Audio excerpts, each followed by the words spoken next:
tem uma situação que eu vejo acontecer com muita frequência em loja e quase nunca é percebida como um problema no momento em que ela acontece. O produto, a mercadoria, quando ela chega, a loja está em movimento, né? Chega a caixa, tem cliente para atender, equipe para orientar, caixa para fechar.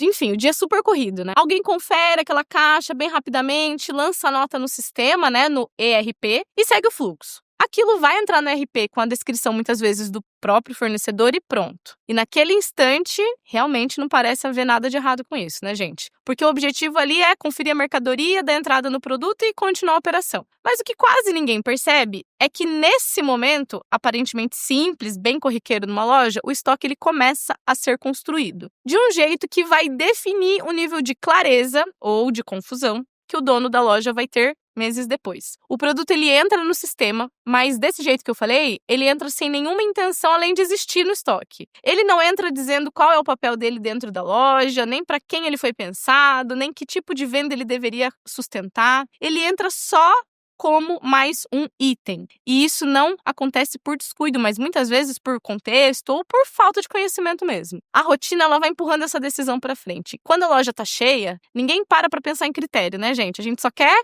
viver. Só que quando a decisão ela não é tomada de forma consciente, ela acontece mesmo assim, só que no automático. E decisão automática em loja costuma sempre cobrar um preço lá na frente. Com o tempo, o estoque ele vai crescendo. Compra após compra, coleção após coleção, tudo vai se acumulando dentro do sistema. E chega um momento em que o lojista, ele tenta olhar para esse estoque de uma forma mais estratégica, tentando entender o que está acontecendo de verdade. O que vende, o que está parado, onde é que está o dinheiro dele. Mas aí vem uma sensação de confusão, porque está tudo misturado. Não fica claro o que é moda, o que é um produto mais de moda, o que é coleção nova, o que é coleção antiga, qual que é a marca. Então, se a pessoa tem multimarca, qual que é a marca? Então, os produtos com funções completamente diferentes, eles aparecem lado a lado como se tivessem o mesmo peso dentro do negócio. Camiseta, por exemplo. Camiseta, independente se é uma camiseta de 3 coleções para trás ou uma camiseta de uma coleção atual. E é aí que uma coisa chamada classificação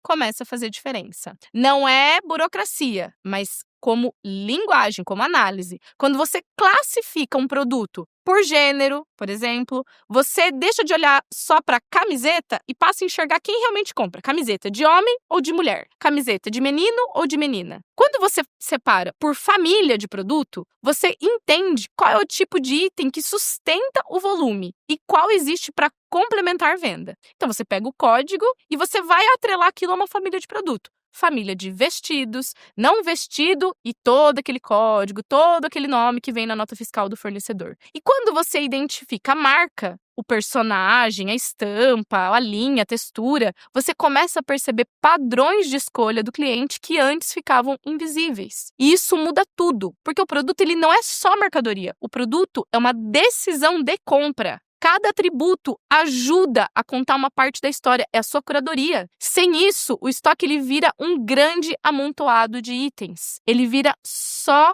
leitura quando você faz essa classificação. Essa distinção, ela fica ainda mais clara quando a gente está falando, por exemplo, de produtos perenes e de produtos de moda. Um produto perene, ele cumpre um papel completamente diferente de um produto de moda. Produto perene pode ser chamado de básico. Ele costuma sustentar o fluxo constante de venda. Ele gira com previsibilidade, conversa com aquele cliente recorrente, tem uma reposição mais fácil, mais clara. Ele não chama tanta atenção, mas ele segura o caixa. Já a moda, ele tem um tempo, tem uma janela, tem um risco. Tem um potencial de margem maior, mas ele envelhece rápido. Eu sempre falo que roupa também estraga, né, gente? Quando esses dois tipos de produto entram no sistema, mas sem uma distinção, você, como dono de loja, perde a capacidade de entender realmente o que está sustentando o seu negócio e o que exige uma decisão mais rápida. O mesmo vale para aqueles produtos que são super tendência. O tendência, ele não é um erro, ele não é uma vilã, mas tem uma função estratégica. Gera desejo, gera diferenciação, conversa com o cliente, mas precisa ser reconhecida e classificada dentro do estoque como tendência.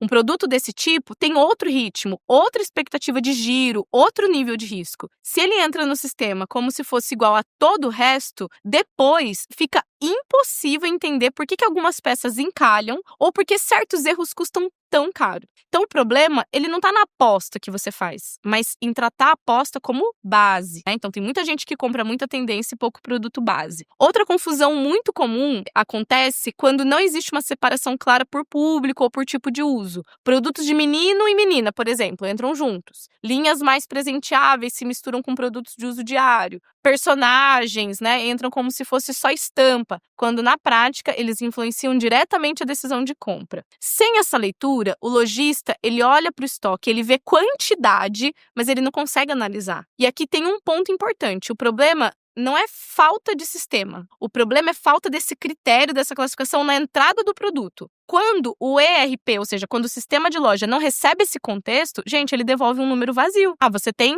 5.000 peças no estoque. A sensação passa a ser aquela de que o relatório ele não ajuda, quando na verdade ele só está refletindo a forma como o estoque e esse registro foi construído por você. O sistema ele não pensa, gente, ele só organiza aquilo que você ensinou ele a organizar. Por isso, classificar não é burocratizar, classificar é dar contexto, é permitir que quando você olha para um relatório, ele te conte alguma informação importante sobre o seu negócio. Sem isso, os números aparecem, mas eles não ajudam a decidir. Eles cansam, confundem, geram mais dúvida do que clareza. Com muitos clientes, o meu primeiro trabalho é orientar a recadastrar todo o estoque depois da gente juntos criar essa classificação. Quando essa base ela é bem feita, a mudança ela é visível, fica fácil entender o que realmente vende, quais as famílias sustentam o faturamento, se você tem mais estoque parado numa categoria de produto contra o que você mais vende e quais apostas têm que ser acompanhadas de perto. As decisões, elas deixam de ser pesadas, não é porque elas ficaram mais simples, mas é porque fica mais claro. Os dados, eles passam a conversar com a realidade da loja. Quando você vai fazer um showroom, você tem todas as informações na mão. O estoque, ele não vira o problema, gente, de uma hora para outra. Ele vai ficando confuso aos poucos. E aí, enquanto a rotina tá corrida e ninguém para pensar nisso, é quando a confusão ela aparece. E aí, normalmente, ela já tá grande demais para ser resolvida com uma ferramenta nova ou com uma solução rápida.